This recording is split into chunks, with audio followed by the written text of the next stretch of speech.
나무와 신발. 창문에 뺨을 대자 서리가 조금 녹으면서 크리스마스 트리를 파는 닉 센토스 씨가 보였다. 그는 나무를 털고 붉은 반짝이 전구에 불을 켠 뒤 집 뒤 창고로 가서 코코아를 끓이고 있었다. 우리 집은 너무 작아서 내가 침대에서 뛰어내리면 아버지는 그 소리를 다 들을 수 있었다. 내가 방문을 열고 나가자 아버지는 나를 가볍게 껴안으며 아침 인사를 했다. 우리는 식탁으로 가서 아침을 먹었다. 아버지가 말했다. 이번 크리스마스에는 그다지 좋은 일이 없구나. 직장도 잃고 다른 일들도 모두 그저 그렇구나. 우리 둘 다 엄마가 돌아가신 일에 대해선 애써 아무 말도 하지 않았다. 아버지가 말을 이었다. 닉 센토스 씨가 올해도 나무를 팔고 있더구나. 크리스마스 때가 되면 나무 냄새가 나는 것만 같아. 너도 그 나무 냄새를 잊지 못할 거다. 금년에는 크리스마스 트리를 살 수 없겠지만 나무의 그윽한 향기를 기억하며 즐거운 추억을 만들 수 있을 거야. 센토스 씨의 장사가 잘 되고 있는지 한번 찾아가 보는 게 어떻겠니? 아버지는 내게 눈을 찡긋했다. 우리가 나무가 있는 뜰에 도착하자 센토스 씨가 말했다. 두 분을 기다리고 있었습니다. 그는 내게 코코아 한 잔을 타주었다. 아버지는 그곳에 있는 나무의 다양한 품종과 나무들을 가져온 곳에 대해 일일이 물어보았다.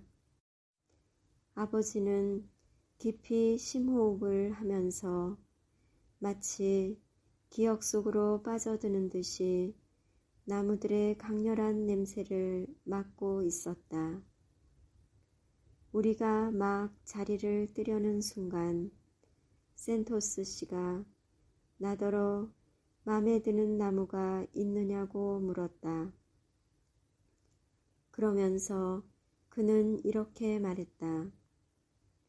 두 분이 알다시피 시간이 얼마 남지 않았어요. 이 좋은 나무들이 아직 주인을 기다리고 있는데 말이에요. 나무를 사러 온 것이 아니라고 내가 말을 하려는 순간 아버지가 먼저 헛기침을 했다. 미안해요, 센토스. 나무는 내년에나 사야겠소. 그러자 정말 이상한 일이 일어났다. 센토스 씨가 웃음을 터뜨린 것이다. 그는 셔츠 단추 하나가 떨어져 나갈 정도로 온 몸을 흔들며 웃어댔다. 그는 말했다. 앤드루 씨, 너무 심각하게 생각하지 마세요. 오늘은 크리스마스 이브인걸요. 즐거운 날이 아닙니까? 그는 허리를 굽혀 내게 말했다. 내가 이 나무들을 팔지 못하면 몇 시간 뒤 나무들이 어떻게 될지 생각해 본 적이 있니? 남은 나무들은 아무런 쓸모가 없어진단다. 장작으로 태우기엔 너무 생나무이고 폐품 수집업자가 가져가기에는 너무 크거든. 그러더니 그는 아버지에게 말했다. 그런데 당신은 이 늙은 닉 센토스가 나무에 대해 이렇게 걱정하는 것을 거들떠 보지도 않는군요. 그러면 안 되지요. 이제 나무를 팔 시간은 다 지나갔어요. 이 나무들은 이제 나보다 두 사람에게 더 가치가 있어요.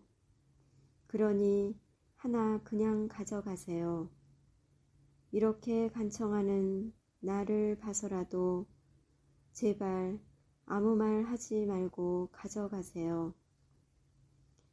나는 나무 윗부분을, 아버지는 나무 밑동을 들고 가면서 우리는 선물에 대해 이야기를 나누었다. 나는 크리스마스 선물을 받을 수 있다면 가죽으로 만든 농구공을 갖고 싶다고 말했다. 그 공은 손에 쥐면 매우 부드러운 느낌을 주는 길이 잘 드는 공이라고 나는 자세히 설명했다.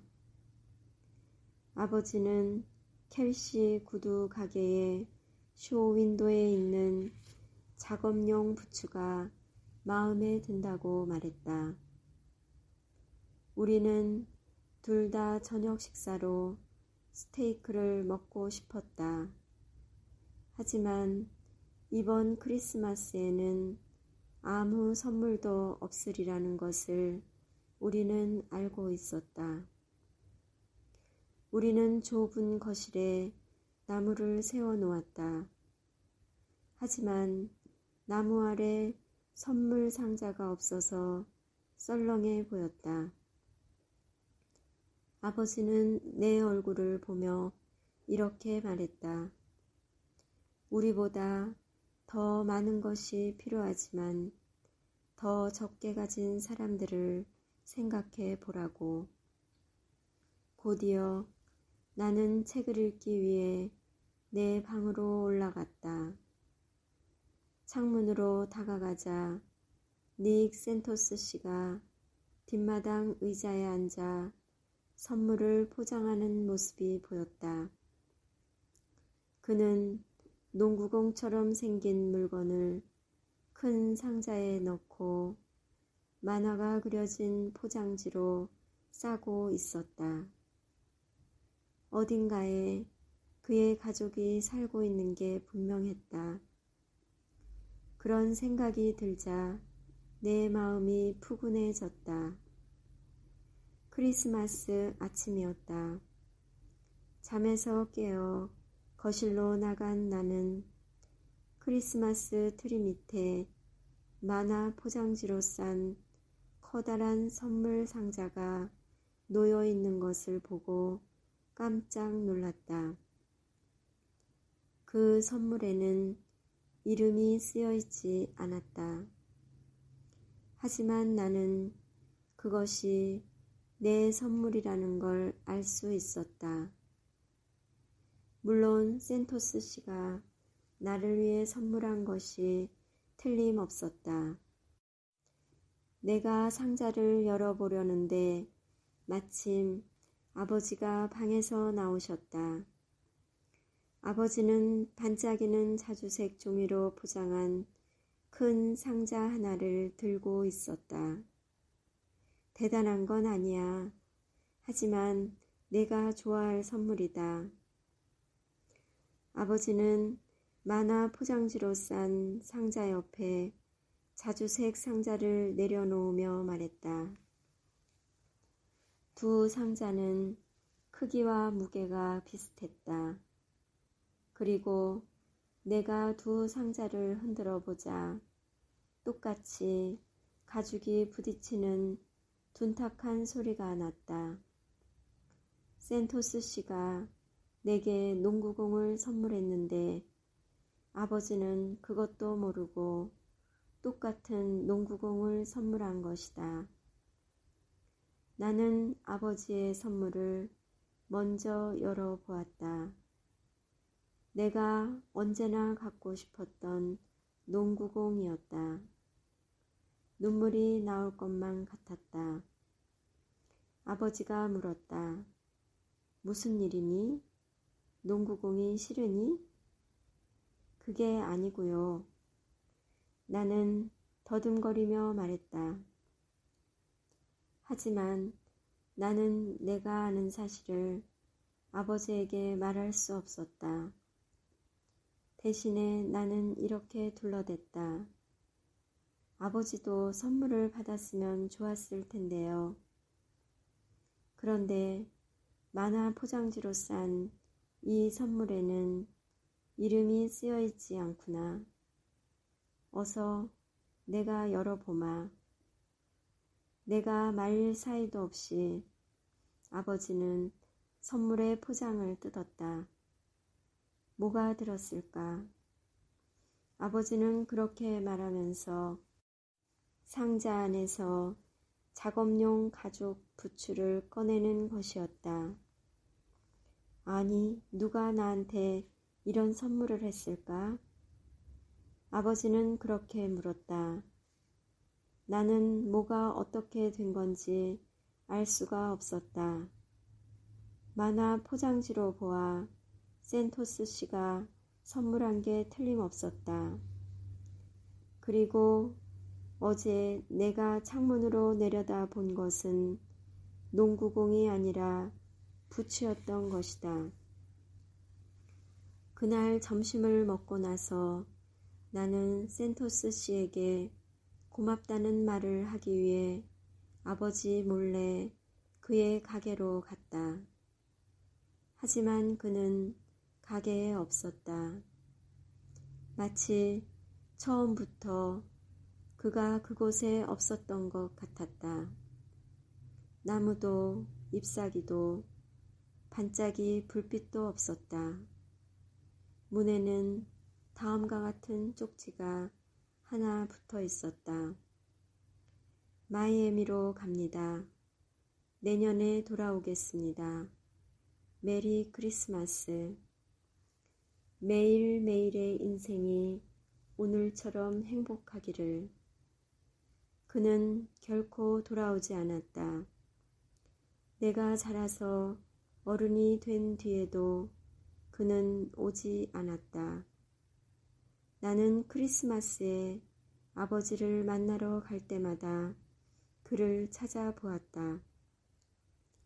그 도시를 떠나 커다란 농장을 사서 내 자신의 나무들과 5 아이들을 키우면서도 그를 찾았다.